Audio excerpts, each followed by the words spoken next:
Bonjour et bienvenue dans cette petite animation consacrée au b.a.-ba des marchés financiers. Le but n'est certainement pas d'inciter absolument à rentrer dans les marchés financiers, mais par contre, pour les personnes qui seraient intéressées de rentrer dans les marchés financiers, il y a quelques concepts de base à comprendre, à savoir, quelques principes de base à toujours avoir en tête, et ces vidéos sont totalement consacrées à ces principes de base et ces concepts de base. Commençons peut-être par le commencement. On peut se demander, mais pourquoi épargner?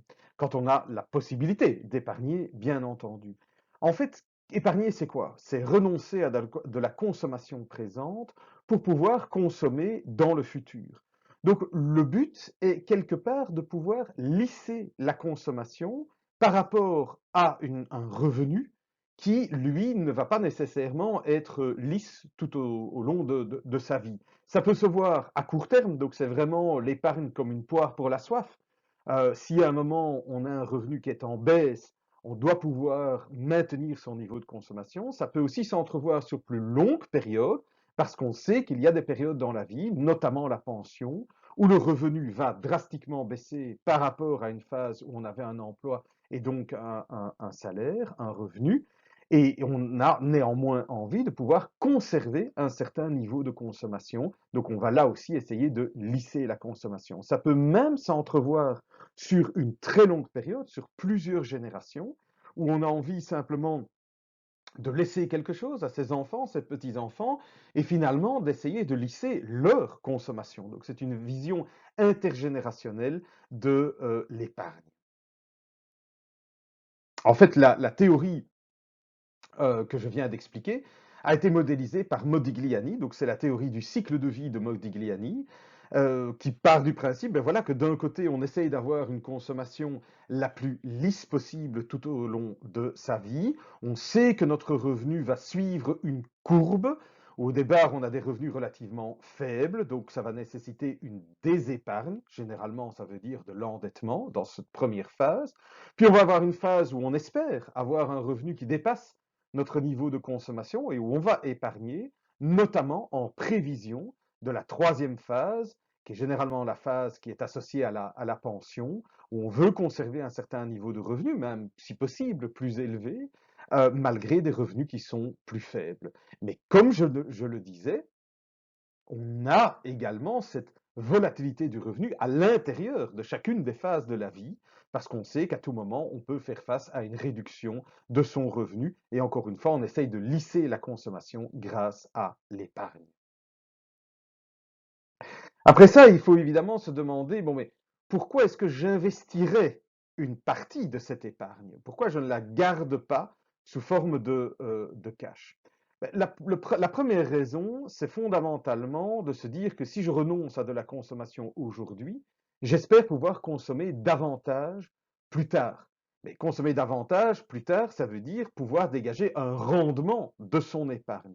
Et investir, ben, c'est généralement dans le but, dans l'espoir, au moins c'est une tentative de pouvoir consommer davantage dans le futur grâce au rendement de cet investissement. C'est généralement le but premier de l'investissement, mais ce n'est pas le seul.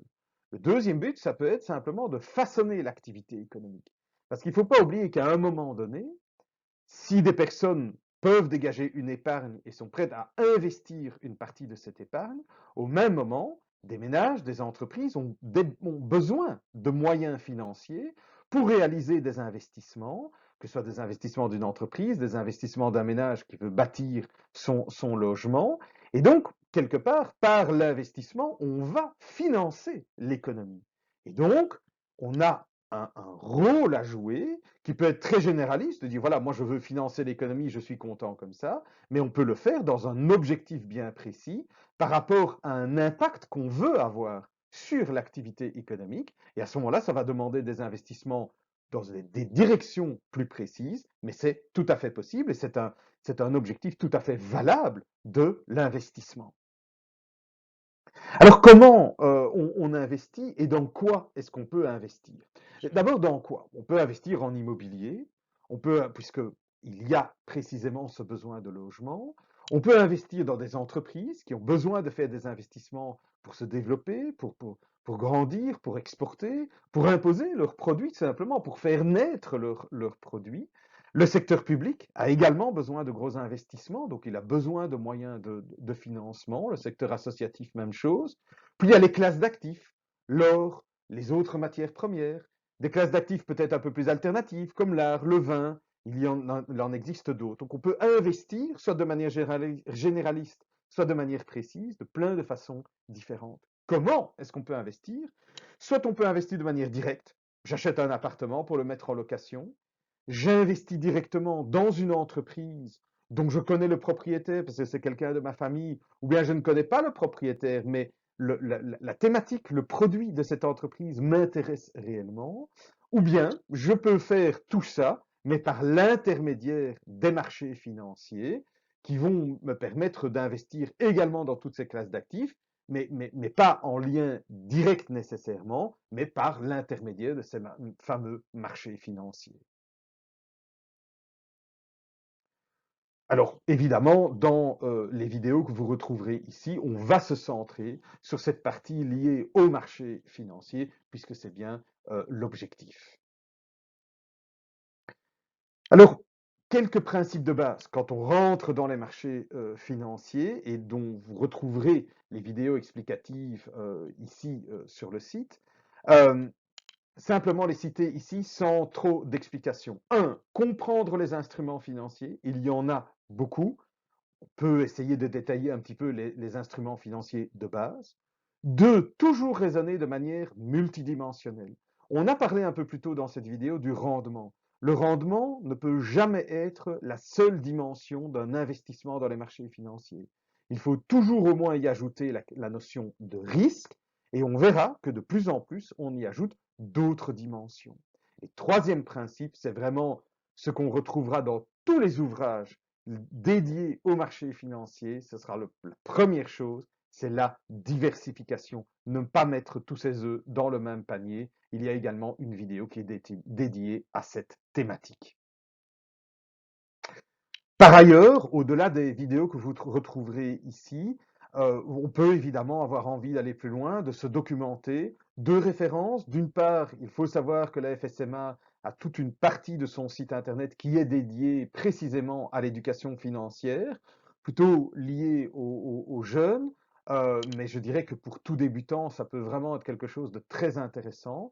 Vous en avez le lien ici, wikifin.be. Il y a même un site où on peut se rendre, c'est plutôt dédié encore une fois aux écoles, le Wikifin Lab. Et puis pour ceux qui voudraient vraiment travailler ça, je veux dire le soir, avoir vraiment un livre de chevet en la matière, ben, je vous dirais, sans qu'il ne vous donne des insomnies, un très très bon textbook en la matière dans la gestion de portefeuille. C'est l'ouvrage de Roland Gillet et de Georges Hubner, deux professeurs d'université belges très connus.